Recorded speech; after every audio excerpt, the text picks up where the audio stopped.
Ian Begley has revealed a massive Alperen Sengun update as the New York Knicks are in trade talks with the Houston Rockets about Alperen Sengun, and we are going to break it down. So what's up, guys? Welcome back to Knicks Digest. It's Chris here, and we're going to jump right into the video as we always do, because just a few hours ago, Ian Begley broke the news that the New York Knicks are in trade talks with the Houston Rockets regarding Alperen Sengun. Let's take a look. Now, as mentioned right here by Begley, the Knicks and Rockets have had contact about a potential Alperen Sengun trade. It is unknown if the Rockets are willing to move Sengun. Mark Stein reported earlier that Houston gave rival teams the impression that they were gauging his trade value last week, which makes me think a few things. One, the Rockets are absolutely serious about moving Alperen Sengun, and we will talk about why that is and how it could affect the New York Knicks in a little bit. But also, are the Knicks really going to trade for Alperen Sengun, or are they taking the temperature on this type of deal? Because when we look at things, Alperen Sengun does not fit the type of mold that Tom Thibodeau would like to have at center. We know Tibbs likes the way that OG guards big men. So say the Knicks run into Philadelphia, Tibbs seems comfortable throwing OG on Joel Embiid, and it then leaves the thought that, okay, DiVincenzo will be starting still in this case, probably, maybe, or I don't know, because it makes you think that Julius would probably get traded next. And here's the deal. I was going to go into this in a few minutes, but we're just going to talk about it now because it's really the big elephant in the room when you think about it. Alperen Sengun is due for a contract extension. And when you look at his numbers as a young player on a rookie contract, it makes you think how much he's going to get paid, and that's just what we're going to do. Sengun put up 21 points per game last year, 9 rebounds and 5 assists. He got over a steal per game, but is not really a rim protector. Shot 54% from the field and nearly 30% from three. All of his threes were assisted. He doesn't shoot too many of them. He's mainly a mid-range weapon who could also score down low. Here's the deal with Alperen Sengun. He's like a more modern, better version, and I don't mean this could sound like a diss to him. He's like a more modern, better version of the way that Enes Kanter played, where there's not three-point shooting, but there is a lot of mid-range shooting, great work on the low block. Not a great defender. Now, Sengun is better at literally every aspect of basketball than Enes Kanter ever was, and I am realizing that I'm making a comparison between two of the most famous Turkish players in basketball. Okay, we're going to push past that, because look, here's the deal. Alperen Sengun's a very good player, but he's going to get paid a lot of money. And when you consider that, with all the money the Knicks have to pay, with OG getting paid now, with Mikal Bridges, Josh Hart, Dante DiVincenzo all having extensions due in 2026. By the way, so would Mitchell Robinson if he were still on the team after this. Julius Randle and Jalen Brunson due for extensions very soon. Next year, both of them could become unrestricted free agents. Now, it's highly, highly, highly unlikely that Brunson will even ever hit free agency. He's comfortable with the Knicks. He said multiple times that it's his family here. They're good. He's the best player on a team that's great. Brunson's not going anywhere. He might literally take a massive pay cut to stay with the New York Knicks. It's not that I'm worried about one of them leaving.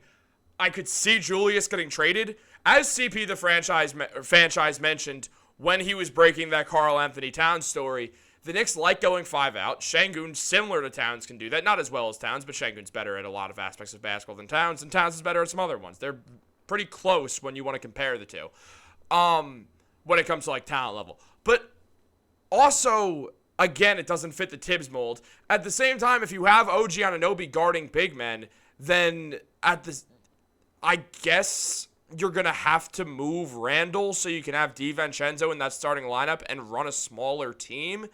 Because, like, Randle's due for that extension. We know Brunson's a lock to get it. They haven't given Randle one, as the franchise mentioned.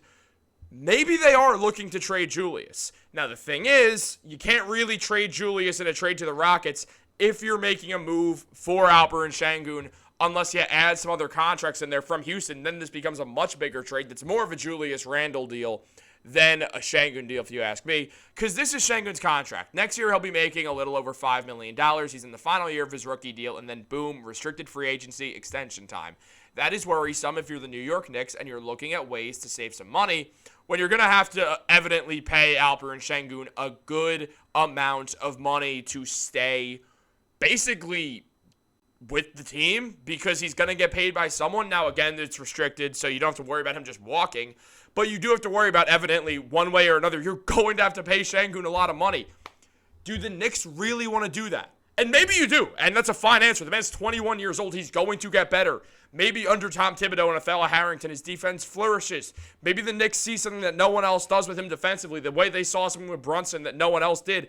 It wouldn't be the craziest thought out there. And then also you get a phenomenal offensive center who could really help you win a title if you want to go that way. But I like the way that Mitchell Robinson matches up with people.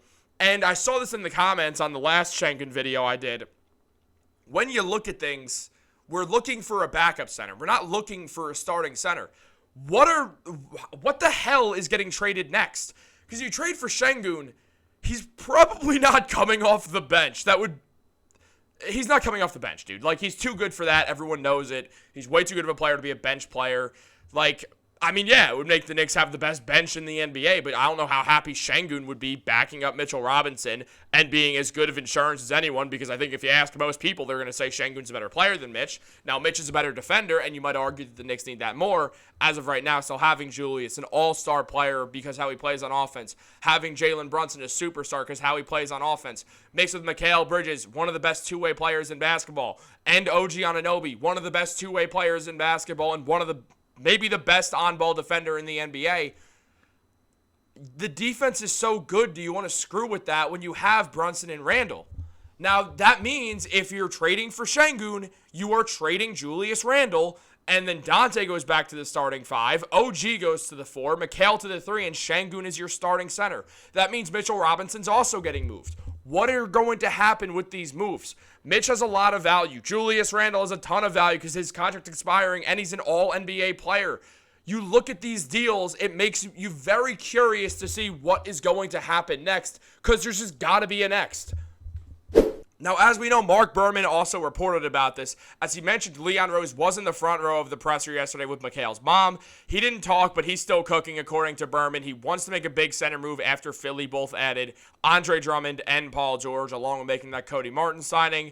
And Berman heard that Houston's Sengun has been on the radar, and then also mentioned Jalen Duren. I did a whole video on that, so we're not really going to go with the Jalen Duren stuff. But when it comes to contracts, at this stage, according to Danny LaRoe, who is the Athletics salary cap guy, the man knows everything about the salary cap, he said at this stage, it's unlikely that either Sengun or Jalen Green receive max rookie extensions. Both are eligible up to separate 5-year deals worth $224 million.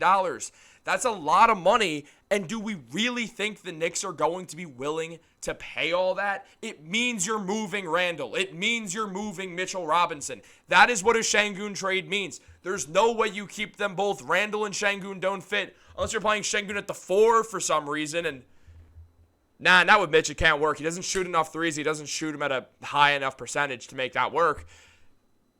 You're trading both of them for Sengun. That's what happens. Now, you're going to get value back because they're probably not both going to Houston. Randle might, and then let's see what else Houston throws in. I mean, you can use Steven Adams as cap space, but you need something great for Julius, or you need some draft picks so the Knicks can use those draft picks, then use Mitchell Robinson's contract and flip it for another star. And also, that's a really good idea, actually.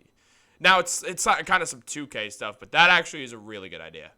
I'm like realizing this in my head now. That's a good idea. I will say that. I'll say I just might have talked myself into something. But as we know, this is Sengun's money, so it would have to be some weird salary cap stuff. And I kind of cooked up a trade right here that doesn't involve any of that because I literally thought of that while filming this, as you just saw. This trade does work financially. Sengun for Deuce McBride, Jericho Sims, a first-round pick because he's going to cost that, let's be honest. The Knicks have 6 firsts to still work with.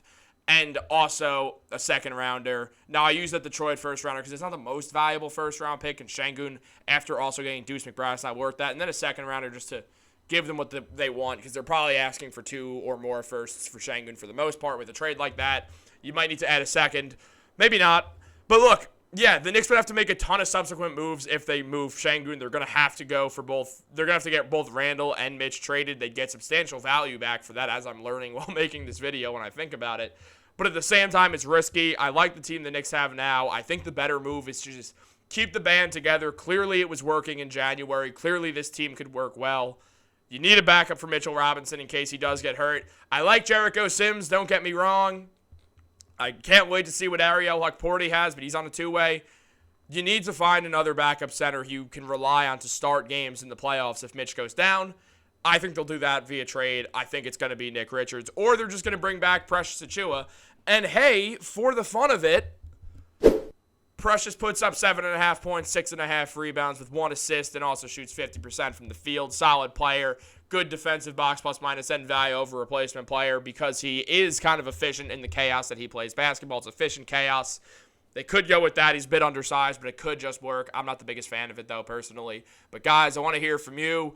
Let me know in the comments down below what y'all think about this. Like this video, subscribe, turn on post notifications. Y'all know what it is. Have a great day, guys. Go Knicks.